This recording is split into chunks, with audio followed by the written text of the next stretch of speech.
Aos presentes, aqueles que estão nos assistindo pela internet, desejamos que Deus abençoe a todos e que Ele nos dê uma bênção especial nesta manhã. Nós vamos ler aos Efésios 6, a partir do versículo 10, para meditarmos um pouquinho mais na mensagem revestivos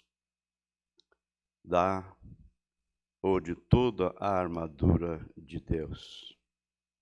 Esse é o tema da mensagem do profeta.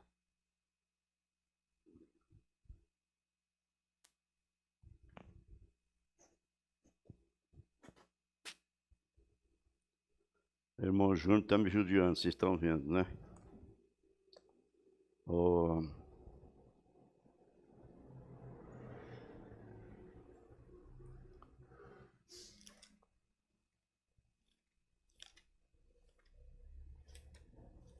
Por incrível que pareça, hoje esqueci o meu outro óculos em casa, lá no meu escritório, onde fiquei ontem até 11 horas da noite.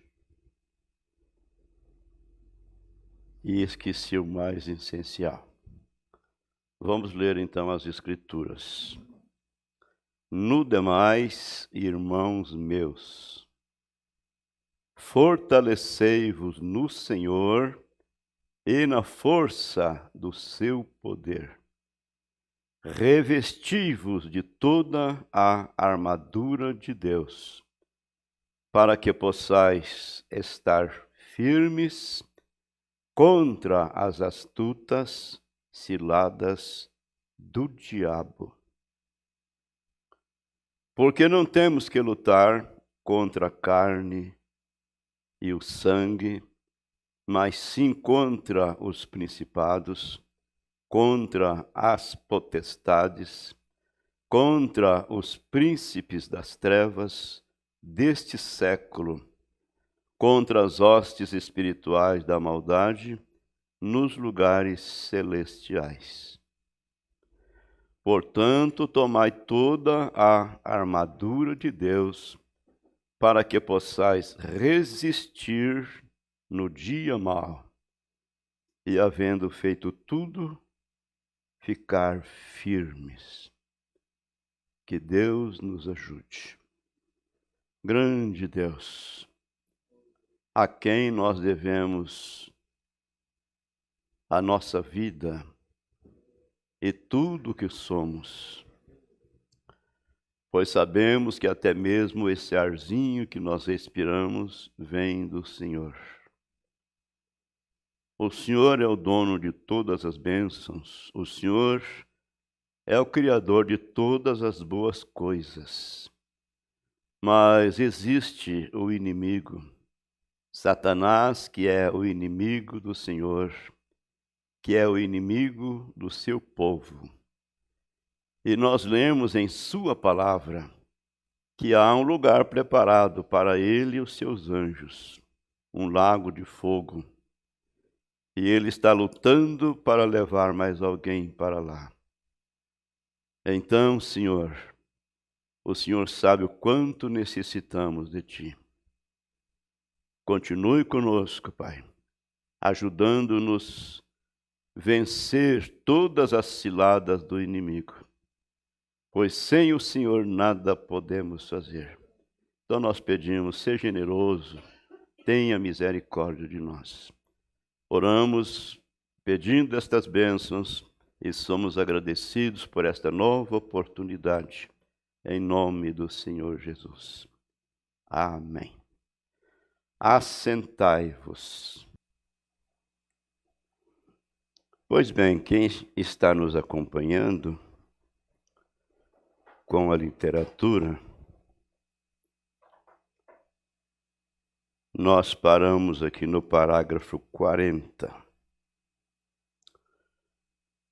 Mas vamos observar um pouquinho aqui nesses parágrafos 33 a seguir. E vamos recapitular o que o profeta nos diz.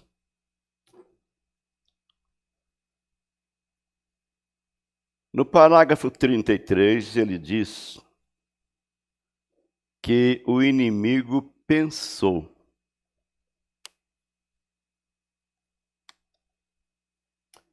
O inimigo de Deus é o diabo, é Satanás. Então ele diz que este grande inimigo de Deus pensou, raciocinou. Agora, enquanto eles estiverem crendo naquela palavra, nunca poderei chegar até eles. E ele raciocinou muito bem. Enquanto aquela pequena família do Éden se mantiver atrás daquela palavra, eu nunca poderei tocá-la. Nunca poderei chegar até elas. E o profeta diz, e nem mesmo o pode ele hoje, enquanto tivermos atrás da palavra de Deus, o inimigo ficará bloqueado, né? Ele ficará bloqueado. A palavra de Deus é escudo, a palavra de Deus é broquel. Muito bem. Então ele continua dizendo que podemos conhecer o nosso inimigo através de seus ataques,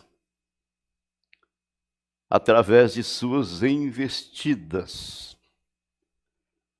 Tendo um pouquinho de discernimento, você o reconhecerá.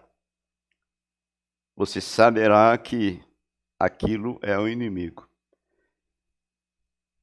Então o profeta diz, nós conhecemos o nosso inimigo. Quando qualquer espírito, qualquer pessoa, às vezes pode ser uma pessoa muito boa, mas ela pode estar ungida com o espírito errado, com o espírito do inimigo. Qualquer pessoa tenta discordar da palavra de Deus, recordem, esse é o seu inimigo. Então, repito, é ter um pouquinho de discernimento. E você saberá que o inimigo está próximo, o inimigo está ao redor. Lembrando, irmãos, que Satanás é um espírito, o diabo é um espírito. E sendo ele um espírito, ele tem que ter alguém que ele possa usar, tem que ter alguém para ser o seu instrumento. Nós sabemos que o Senhor Jesus Cristo o derrotou lá na cruz do Calvário. Ele foi derrotado. Ele teve a sua espinha quebrada. De maneira que ele precisa de algum instrumento ortopédico para poder locomover. Está entendendo? Ele precisa de uma cadeira de roda ou alguma coisa assim. Então, não queira você, ou eu, ou ninguém de nós, ser esse aparelho ortopédico, ser essa cadeira de roda através do qual ele poderá aproximar de alguém para enganar alguém. Então vamos guardar bem isto. Qualquer espírito, qualquer pessoa que tentar discordar da palavra de Deus, recordem, esse é o inimigo. Esse é o seu inimigo. Nós conhecemos o seu velho ataque. E foi ele quem destruiu a raça humana. E esta é a forma que ele ainda destrói hoje. Destrói uma comunidade de pessoas, destrói uma família. Esse é o serviço dele. Vamos lembrar que o profeta diz que ele é bom de serviço. Muito bem. Então, é muito fácil conhecermos, não é? A aproximação desse terrível inimigo que está querendo arrastar mais alguém lá para o seu lago de fogo, não é? E uma outra coisa que o profeta nos diz, que ele teve que deixar aquela coisa bem atraente. Ele teve que fazer daquilo uma coisa atrativa. E como ele é sagaz. Porque se ele estivesse lutando no escuro, sem ter conhecimento de nada, então cada vez que ele atacasse, ele perdia o pulo. Mas o que acontece é que ele conhece. Ele conhece as coisas bem de pertinho. Ele conhece a sua vida. Ele conhece a nossa vida. Ele só não sabe o que está na nossa mente. Mas o que nós falamos, ele acata.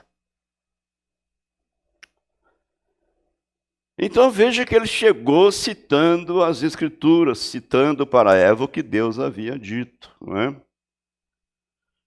Muito bem. Mas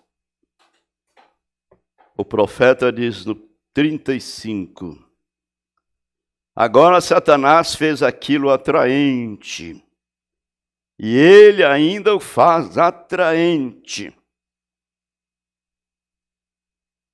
Meu Deus. Vamos voltar um pouquinho e recordar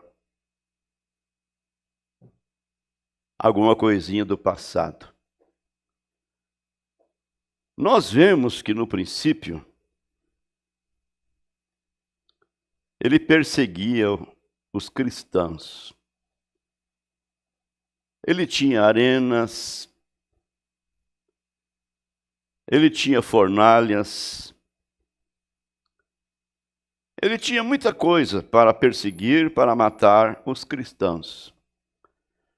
Mas quando ele matava um, Deus salvava 10 através do testemunho daquele que morria.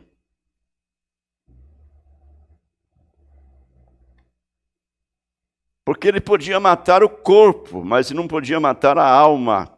Então ele matava o corpo e a alma subia para Deus. E muitas pessoas aproximavam dizendo, eu quero esse Deus que dá coragem, dá força, dá fé para as pessoas enfrentar a própria morte. Então ele viu que ele não estava ganhando muita coisa com isto. Aliás, ele não estava ganhando nada. Então ele mudou de máscara. Ele ficou bonzinho. Ele entrou no meio dos crentes também. Eu vou me tornar um crente. Irmãos, eu fico pensando, não estou criticando, não estou dizendo a verdade, né? Aí a gente vê nessas beiras de rodovia, né, as plaquinhas. Você já leu a Bíblia hoje? Que sem vergonha que ele é. Antes ele perseguia a Bíblia, ele fez queimar montões de Bíblia. Agora ele está mandando ler a Bíblia. Lê a Bíblia. É o livro de Deus. Porém, leia e eu dou uma interpretação para ela. Então, o profeta está dizendo, Satanás fez aquilo atraente e ele ainda o faz atraente. Porém, agora, eu não estou despreciando nada. Ele havia falado daqueles que formam em teologia, não é? E pegam os seus diplomas e etc, etc. E o profeta disse que eles podem ter diplomas para forrar uma parede e ainda assim não conhecer a Deus. Então ele está dizendo aqui, eu não estou depreciando nada, viu? Meu Deus. E eu espero que você não me entenda assim. Se eu fiz, eu não quis fazê-lo dessa maneira. Mas Satanás tenta fazer da teologia, da educação, um atrativo. Ora, temos tentado educar o mundo por 2000 anos e ele está ficando pior do que foi. Ficando pior a cada dia. Agora, aqui aonde paramos, no parágrafo 40, no finalzinho dele, o profeta diz, você observou o sacrifício de Caim? Quão atraente ele parecia? Bonito, belo, enfeitado com muitos arranjos, né? Flores, legumes. Enquanto que o sacrifício de Abel não tinha nada atrativo aos olhos naturais. Arrastando aquele cordeirinho, depois colocando ele sobre uma rocha, pegando uma pedra pontiaguda, sangrando o animalzinho até ele morrer, e colocou aquele cordeirinho no altar, e colocou fogo, não é? E a fumaça subiu. Que atrativos tinha ali? Então o profeta diz, não era muito atraente, mas era a justiça de Deus respondendo pelo pecado. Não era atraente, mas era a justiça de Deus respondendo pelo pecado. Caim, por revelação, soube que o pecado não foi frutos, não foi uma maçã que Eva comeu, mas o pecado era sangue. Então ele diz no 41, Deus simplesmente deixa a sua palavra mais positiva o tempo todo. Amém. Deus, não precisa de reforçá-la e trazer outra coisa. Arranjar um método melhor, mais bonito. Ele não precisa disso. Ele simplesmente faz com que a sua palavra fique mais real o tempo todo. Que à medida que você vai vivendo a palavra, veja bem, e você vai vendo que a palavra tem prometido se cumprindo. O profeta chega a dizer, não importa quão esquisito possa parecer para as pessoas, o que Deus tem que fazer para cumprir a sua palavra, Ele a cumprirá. Ele é Deus, Ele é o Criador, Ele é o Todo-Poderoso. Ele simplesmente faz com que sua palavra fique mais real o tempo todo. Não muda nem um pedacinho. E a Bíblia diz, quando o inimigo vem como torrente, o Espírito de Deus levantará a sua bandeira contra ele. Bem? Então, se o inimigo chega como uma corrente, a fortificação de Deus para o seu povo, para fortalecê-los, é a palavra de Deus. Então ele apenas alvora a palavra, uma bandeira contra ele. Amém. Que coisa. É verdade. Agora o profeta mostra para nós aqui nos próximos parágrafos, dizendo que Deus alvorou Deus alvorou 3 vezes. E ele pergunta, você sabia disto? Vamos entender a linguagem do profeta. Deus alvorou. Alvorou o quê? Alvorou a bandeira. O que é a bandeira? É a sua palavra. Deus sempre está em 3. Ele é o número, este é o número perfeito de Deus. Deus é perfeito em 3. Como Deus, a própria essência do amor, o Espírito que cobre todos os sistemas solares, desde a eternidade para a eternidade. Todo amor, todo poder, verdadeiro poder. Agora, aquele amor ali não é o amor filho da palavra grega colocado, amor de companheirismo, mas é o amor ágape, amor poderoso. E ele é a fonte de tudo isto. Veja, tudo que você puder pensar de bom está em Deus. Esse é Deus, o profeta dizendo, sua própria essência do amor, o Espírito que cobre todos os sistemas solares, desde uma eternidade a outra eternidade, todo amor, todo poder, verdadeiro poder. E agora aquele amor ali não é o amor filho, mas é o amor ágape, o amor piedoso. E ele é a fonte de tudo isto. Então este Deus, ele ungiu profetas, homens nascidos através do sexo. Porém, isto não deu certo. Não era tudo aquilo. Aquilo era Deus descendo, não é? E usando estes homens como profetas. Estes homens para ser a sua boca aqui na terra. Mas isto não deu certo. E agora, certa vez, então, Deus se tornou homem. E Jesus era aquele homem. E ele era a imagem expressa do Pai. Hebreus capítulo 1 fala disto. Vem? Então, em outras palavras, toda esta grande pureza do amor que acabamos de citar no parágrafo anterior,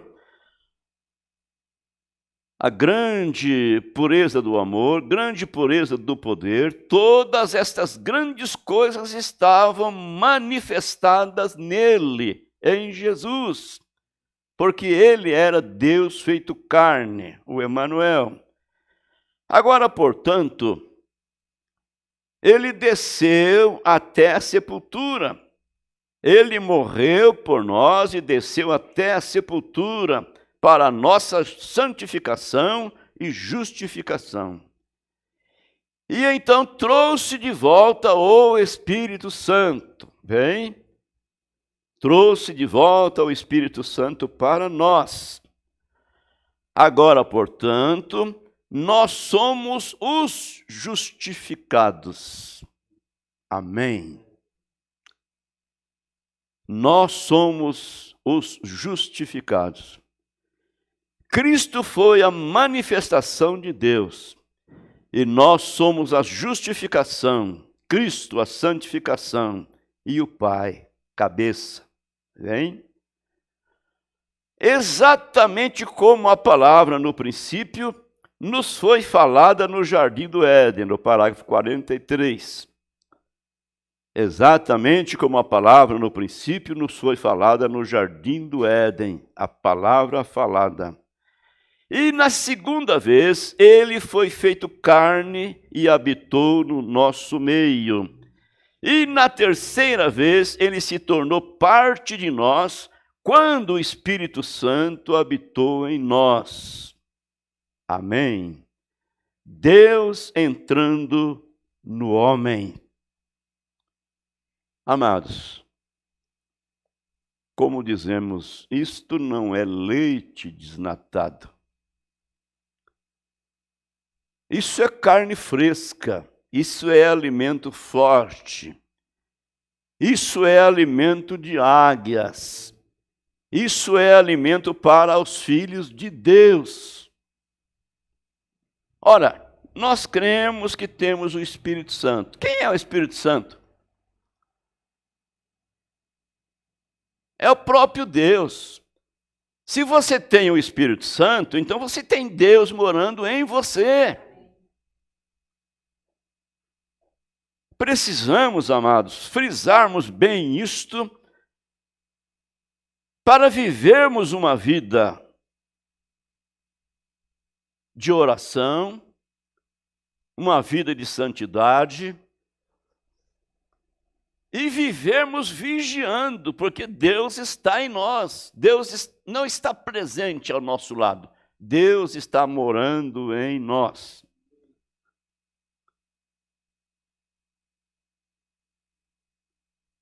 Olha, 1 Coríntios 12 e o versículo 27. A Bíblia diz assim: vós sois o corpo de Cristo, o corpo de Deus e seus membros em particular. Vós sois o corpo de Cristo e seus membros em particular. Deixa eu terminar de ler esse parágrafo aqui. Então a palavra foi feita carne.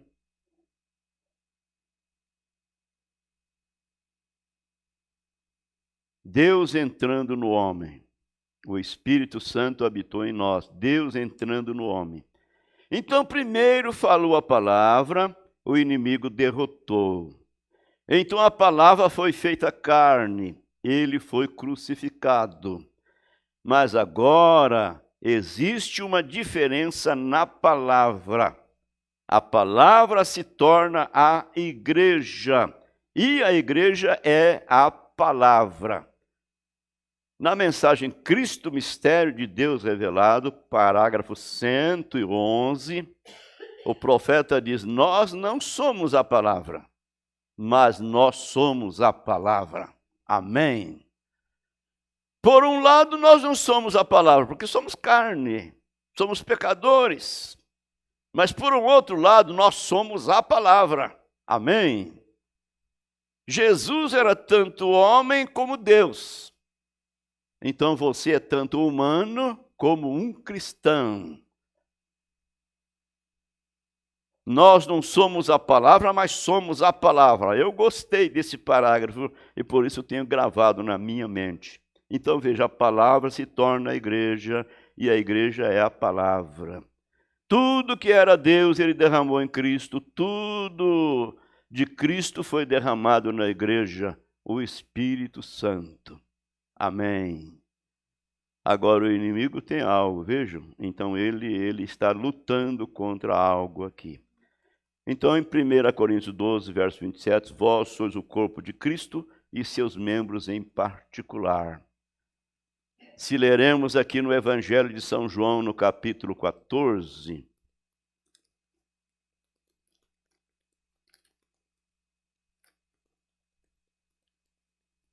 vamos ler isso aqui com bastante reverência. O Senhor Jesus, antes de ser crucificado, ele disse: eu rogarei ao Pai, e ele vos dará outro Consolador, para que fique convosco para sempre. O trinitariano, quando lê essa escritura, diz assim: está vendo o Filho aqui na terra, vai pedir para o Pai que está lá no céu, né, para enviar um outro Consolador. Eles ficam vendo 3 pessoas. Que Deus tenha misericórdia de cada um deles, como teve misericórdia de mim e de você. Continuamos lendo. Eu rogarei ao Pai, ele vos dará outro Consolador, para que fique convosco para sempre. Que Consolador é este? O Espírito de verdade, que o mundo não pode receber, porque não o vê, nem o conhece. Mas vós o conheceis, falando com os discípulos, mas vós o conheceis, porque habita convosco, quem habitava com eles? Jesus. Porque habita convosco e estará em vós. Amém. Não vos deixarei órfãos, voltarei para vós, na primeira pessoa. Se fosse uma terceira pessoa, ele tinha que dizer, olha, ele não vai vos deixar órfão, não, ele vai voltar para vós. Mas ele disse na primeira pessoa, voltarei para vós. E no dia de Pentecostes ele voltou. Ainda um pouco que o mundo não me verá mais, mas vós me vereis, porque eu vivo e vós vivereis. Naquele dia conhecereis que eu estou em meu Pai, e vós em mim, e eu em vós. Naquele dia conhecereis que eu estou em meu Pai, e vós em mim, e eu em vós.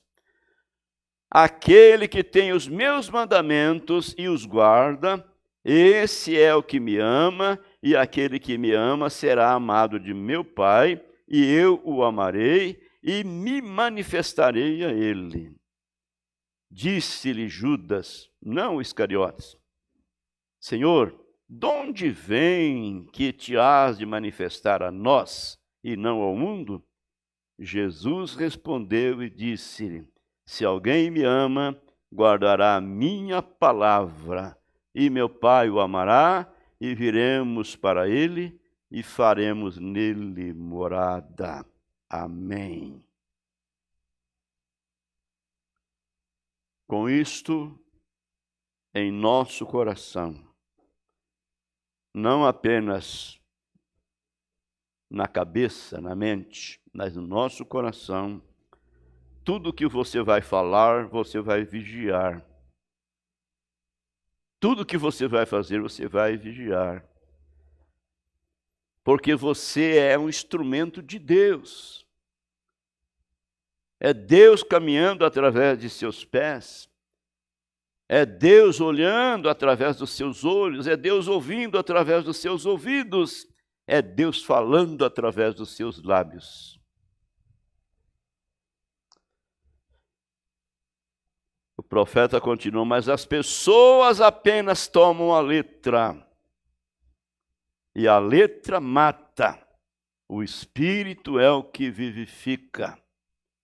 As pessoas apenas tomam a letra. Leem a Bíblia como se estivesse lendo uma revista, um jornal, alguma coisa assim. A palavra é a mecânica. Mas essa mecânica precisa ser dinamizada. Essa mecânica precisa da dinâmica. Amém? Então, por isso, Jesus disse, a letra mata, o Espírito é o que vivifica, vem? E eles tomam estes credos e assim por diante e continuam matando. Mas quando você está tomando o Espírito, isso é Deus, Ele mesmo. Como você sabe que é Deus? É porque Ele está tomando a palavra e manifestando-a. Você vê a palavra se cumprindo. Amém. Vem? Então é Deus Ele mesmo. Ó, que coisa! A palavra falada, sim, Senhor.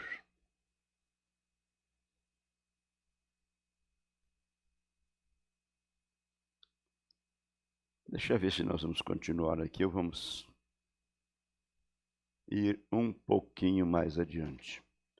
Então, amados irmãos, vamos deixar que isso penetre. O profeta disse assim, que a deidade não está no céu. A deidade não está no céu. Então nós diríamos assim, a deidade está aqui na terra. Aonde? Na mensagem à deidade de Jesus Cristo, no parágrafo 81, nós já meditamos nisso aqui muitas vezes.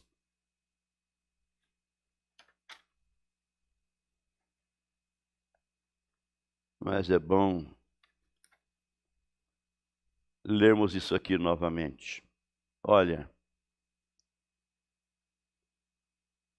aquele mesmo poder, aquele mesmo Cristo. O profeta diz, aleluia. Deixe os fundamentalistas, deixe que o povo que nega o poder de Deus dizer que é errado. Porém, aquele mesmo poder que falou para o mundo existir, está neste povo que tem o Espírito Santo. Amém. Eu pergunto, você crê nisto? Isto é a verdade. Isto é a verdade. Aquele mesmo poder que trouxe o mundo à existência, aquele mesmo poder está neste povo que tem o Espírito Santo. Isto é certo, disse o profeta. Homens e mulheres, é hora para que nós descobramos quem vocês são. É hora para que descobramos quem somos nós. É hora para descobrirmos o poder que existe em nós. Agora, é claro, você não vai sair por aí fazendo uma exibição carnal, mas isto é a verdade. Homens e mulheres, é hora para que nós descobramos quem vocês são. O diabo está tentando esconder-lhes atrás. Dizer-lhes que vocês são uma gentinha covardada. Vocês não são. Vocês são filhos e filhas de Deus. Amém. A deidade não está no céu. Ela está em você. Aleluia. Eu sei que você pensa que eu estou louco, disse o profeta. Porém, deixe-me dizer-lhe algo, irmão. Deixa-me lhe dizer algo, irmão. Irmão Brana bate no púlpito 3 vezes. Quando você entender que o Deus Todo-Poderoso vive em você, vida imortal, minha vida dou, Zoe, a vida de Deus está no ser humano. Amém. Deus criou o homem com este propósito. Era para o homem ser um Deus amador aqui na terra. Era o que Adão era antes do pecado entrar.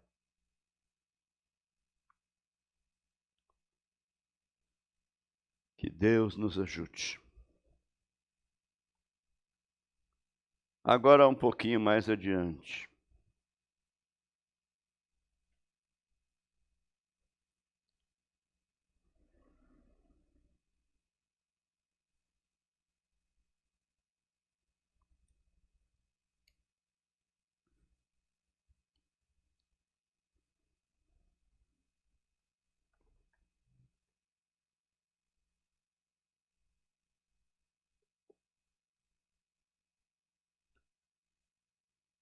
Eu penso, disse o profeta, eu penso lá atrás, nos dias de Noé, Jesus comparou com o de hoje, como foi nos dias de Noé, Gênesis capítulo 6. Eu frisarei aquela escritura novamente, bem aqui, disse ele. Você observou quando os filhos de Deus, que eram os filhos de Sete, que vieram de Adão, e Adão era de Deus, filho de Deus. Então, do outro lado vieram os filhos de Caim, que creu na mentira de Satanás. São filhos de Satanás. Agora, quando as mulheres cananeias, bem no final do tempo, antes da destruição antediluviana, elas eram bastante bonitas. O profeta de Deus, sendo um observador de todas as coisas que Deus criou, ele observava a natureza, ele podia ver Deus na natureza. Nós acabamos de ouvi-lo aqui na voz do profeta, ele ensinando quando uma pessoa se perde no mato, dizendo para a pessoa procurar uma árvore da casca fina, né? E passar a mão em torno daquela árvore, assim, até encontrar os dedos, né? Um no outro. Vocês que são jovens, aprendam, né? Principalmente quem tem vontade de ser servidor do exército, pode se embrear na mata um dia, né? Se perder. Então ele ensina a passar a mão em torno do tronco daquela árvore. E aonde o lado que a árvore mostrar a casca mais grossa, então aquele é o lado do norte. E você se endereça. Se aquele ali é o lado do norte, então você sabe para que lado que você quer ir. Quer ir para o sul, oeste, leste. Então ele era um observador. Então ele está mostrando que aqui antes do dilúvio, aquelas mulheres cananeias, que eram filhas de Caim, eram bonitas. E aí a Bíblia diz que os filhos de Deus, que eram os filhos de Sete, filhos de Adão, viram que as filhas dos homens, as cananeias, eram bonitas, tomaram para si mulheres. O profeta diz, mulheres. Era problema de casamento e divórcio. Isso que trouxe o dilúvio. Então ele continua dizendo, agora, quando as mulheres cananeias, bem no fim do tempo, antes da destruição, elas eram bastante bonitas. Você já reparou a diferença na aparência das mulheres? Alguns de vocês, homens mais velhos e mulheres mais velhas, você já reparou a diferença pelos últimos poucos anos?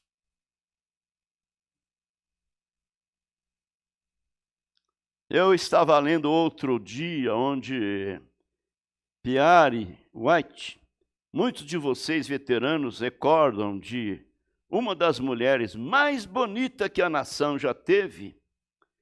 E quando Scott Jackson a esfaqueou até a morte, o seu calmo amante, ou melhor, amante secreto, e seu retrato, ora, ela não sairia na rua com nada que se parecesse bonito hoje. Mas veja você, estamos nos aproximando do fim. Então, o que ele queria dizer aqui, em outras palavras, que as mulheres estão ficando bonitas cada vez mais. Cada vez mais bonitas. Meu Deus. Mas veja você, estamos nos aproximando do fim. E as mulheres estão se disfarçando em um vestido que as moldam. Vem? Isto é das cananeias. Aí o profeta diz, é melhor eu parar bem aqui e mudar para aqui agora, vem? Porque eu disse que não as atacaria novamente. Ô, irmão Branham, mas o senhor sempre está contra as mulheres, falando contra as mulheres. E as mulheres estavam reclamando, né? Então eu falei, pai, é bom eu parar por aqui, né? Mas eu observei aqui, ó. E as mulheres estão se disfarçando em um vestido que as moldam. É claro, amados, amadas irmãs, é claro que em cada regra há uma exceção. Não estamos falando de todas as mulheres de uma maneira qualificadas. vocês são filhas de Deus. Vocês são filhos de Deus. Mas se essas mulheres querem ser atraentes, primeiramente elas deveriam tomar Atos 2:38. Arrepender-se e ser batizadas no nome de nosso Senhor Jesus Cristo para perdão dos pecados, que é o primeiro passo. Tomar em primeiro lugar Atos 2:38. E depois ler as cartas do apóstolo São Pedro, lá em 1 Pedro 3, versículo 1 a 6, aonde a Bíblia diz que as mulheres devem ser sujeitas a seus maridos.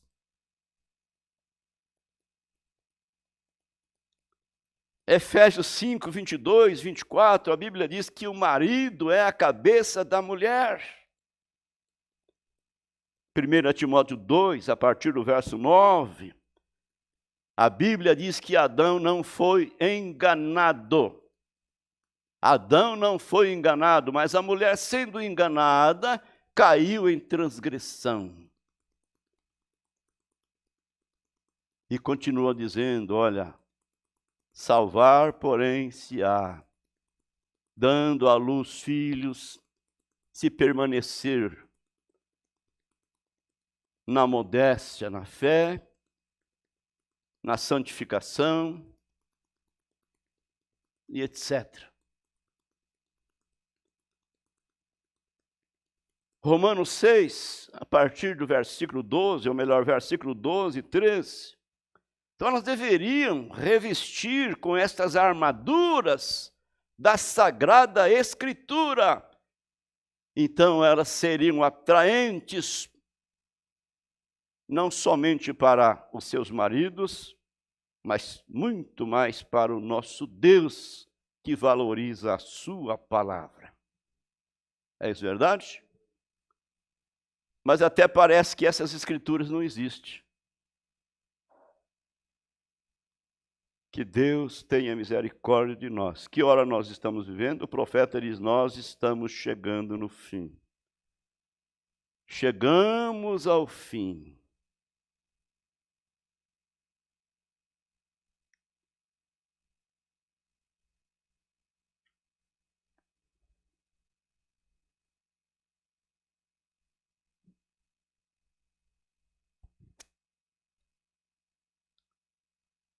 O profeta nos diz, é melhor eu parar bem aí e mudar para aqui, agora, porque eu disse que não as atacaria novamente. Nós não estamos atacando quem quer que seja. Estamos expressando o grande amor de Deus a favor da humanidade. O profeta diz, correto, Satanás tem os seus gigantes intelectuais. Vocês recordam que eles disseram que havia gigantes na terra naqueles dias? Gigantes, eles ainda os têm, gigantes intelectuais. Oh, que coisa! Vem, naqueles dias, quando Noé disse, acontecerá um dilúvio, vai chover, Deus vai mandar uma chuva torrencial lá de cima, acontecerá um dilúvio. Vejam, eles não creram naquilo, mesmo eles sendo religiosos. Mas isto não estava de acordo com as especificações da ciência. Meu Deus. Que o Senhor Jesus tenha misericórdia. Como vai chover aqui embaixo, sendo que não há nenhuma chuva ali em cima? Lá em cima não tem nenhuma água, a ciência podia provar isso. Isso era provado pela ciência. Não havia nenhuma chuva ali em cima. Como aquele sujeito russo outro dia disse, naquela órbita que ele havia voado ao redor do mundo 17 vezes, ele não tinha visto nenhum Deus, nenhum Espírito Santo, nenhum anjo. Aquele cientista que sobrevoou, né? Então ele disse que voou ao redor do mundo 17 vezes, não viu nenhum Deus, não viu nenhum Espírito Santo, não viu nenhum anjo. O profeta diz: pobre homem ignorante. Sim, isto é a mesma coisa como a ciência deles. Isto apenas eles ficam tão científicos que se tornam estúpidos.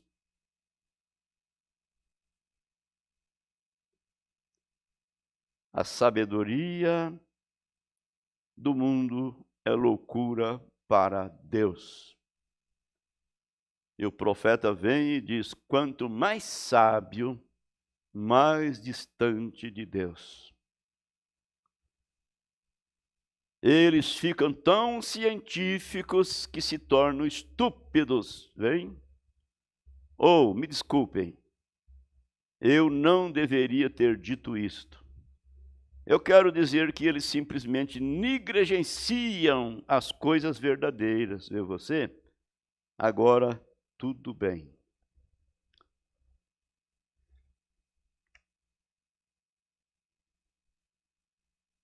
Vamos aqui no parágrafo 47.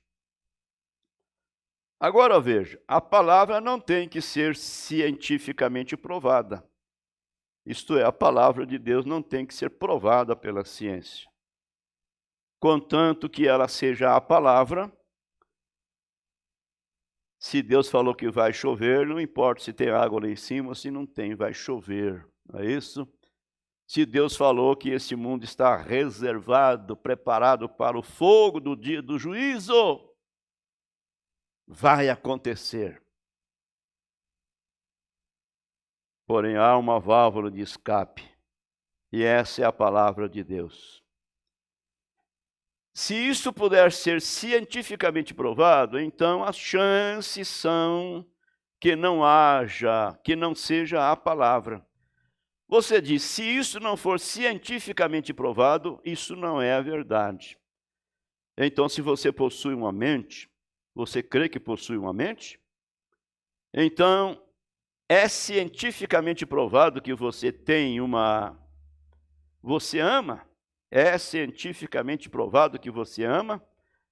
Quantos amam? Bem, eu gostaria de saber se eu poderia comprar um pouco lá na farmácia.